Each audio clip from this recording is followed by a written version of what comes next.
You think emotional strength looks a certain way? You imagine someone who never cries, never hesitates, never feels overwhelmed. Someone who always stays composed, always has the right words, always stays in control. But if that were emotional strength, why do so many strong people feel empty when they're alone? Why do so many people who look stable on the outside feel constantly tired on the inside? Here's the uncomfortable truth. Real emotional strength is quiet. It doesn't announce itself. It doesn't perform. Most of the time, you don't even notice it unless you know what to look for. And today, I want to show you 3 habits emotionally strong people have that almost no one talks about. Not because they're rare, but because they don't look impressive. They don't get applause, they don't look productive, they don't make good quotes, but they create something far more important. Inner stability. Let's start with the first habit. Habit number 1. They talk to themselves like they would to a child. Pay attention to how you talk to yourself when you make a mistake. Do you tighten up? Do you judge? Do you shame yourself into doing better? Most people believe self-criticism builds discipline. That pressure creates strength, but psychologically, the opposite happens. Emotionally strong people don't motivate themselves with fear. They correct themselves with calm. They don't say, "What's wrong with you?" They say, "Okay, that didn't work. Let's slow down." This is known as reparenting. It means replacing the inner voice of criticism with the voice of guidance. Not indulgence, not excuses. Guidance. Think about how you would speak to a child who is overwhelmed. You wouldn't humiliate them. You wouldn't threaten them. You would ground them. Because safety comes before growth. And here's the part most people miss. When you speak to yourself with calm authority, your nervous system stops treating life like an emergency. The brain shifts out of survival mode. The prefrontal cortex, the part responsible for regulation, comes online. That's where real emotional strength lives, not in harshness, but in stability. Here's the mind blow moment. Self-compassion doesn't make you soft. It makes your system feel safe enough to change. People who are emotionally strong aren't kinder to themselves because life was easier. They're kinder because they learned that cruelty never worked. Habit number 2, they know when to withdraw. Emotionally strong people don't always explain themselves. They don't always defend their position. They don't always push through. Sometimes they step back.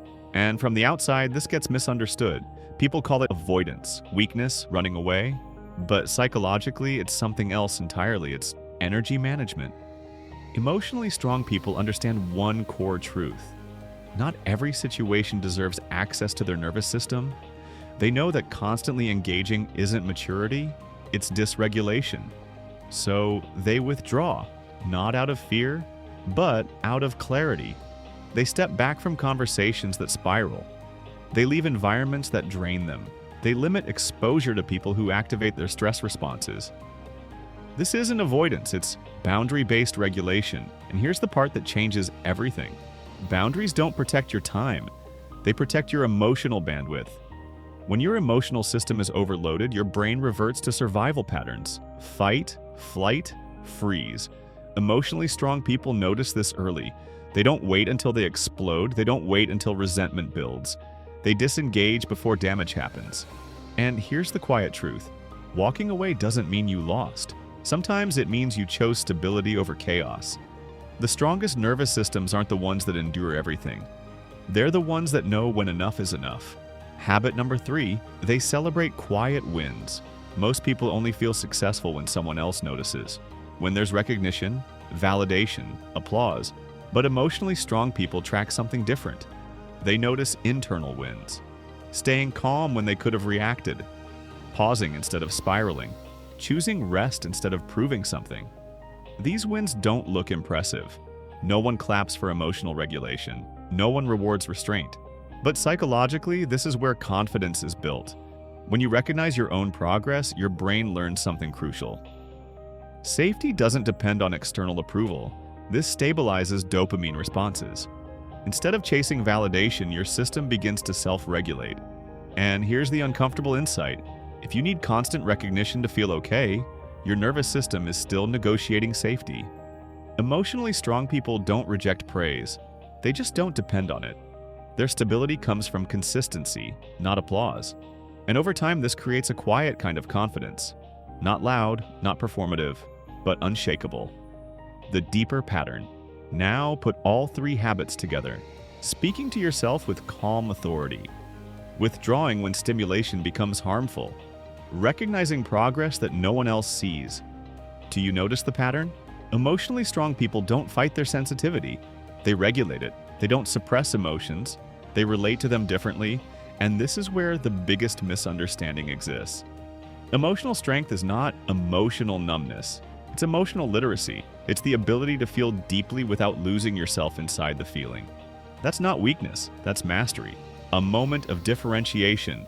There are two kinds of people, those who perform strength and those who live it. Performing strength looks loud, controlled, impressive. Living strength looks quiet, bounded, internally stable. One seeks dominance over emotions. The other seeks cooperation, and only one of those is sustainable. Final reflection. So now, ask yourself honestly, do you avoid emotions to feel strong? Or do you allow them and stay steady anyway? Do you push through exhaustion to prove resilience? Or do you step back to protect your system? Do you wait for validation to feel accomplished? Or do you notice your own growth? If you've ever felt weak just because you feel deeply, this was never your flaw. It was your nervous system trying to protect you the only way it knew how. And learning regulation is not becoming someone else. It's becoming safer inside yourself. That's emotional strength. Quiet, invisible, and already within reach. And here's something most people never realize. Emotional strength isn't something you suddenly achieve. It's something you practice in small, unremarkable moments. In the pause before you react. In the choice to rest instead of explain. In the moment you speak to yourself with patience instead of pressure. These moments don't feel powerful. They feel quiet, sometimes even lonely. But over time, they rewire your relationship with yourself. Your mind learns that intensity isn't required to survive. Your body learns that safety doesn't depend on performance. Your emotions learn that they can exist without taking control. That's why emotionally strong people don't chase transformation. They cultivate regulation. And once your system feels safe enough, clarity follows. Not all at once, but steadily. That's the kind of strength that doesn't fade when life gets hard. It holds. And if this feels unfamiliar, that's normal. Most of us were never taught emotional regulation. We were taught performance, control, endurance. So when you stop forcing yourself, it can feel like you're doing something wrong, like you're falling behind. But what's actually happening is recalibration. Your nervous system is learning a new baseline, one where strength doesn't require tension, where presence replaces pressure, and over time something subtle shifts. You become less reactive, less defensive, less exhausted by things that used to drain you. Not because life got easier, but because your inner relationship became safer. That's not weakness, that's integration, and it's what real emotional strength looks like when no one is watching.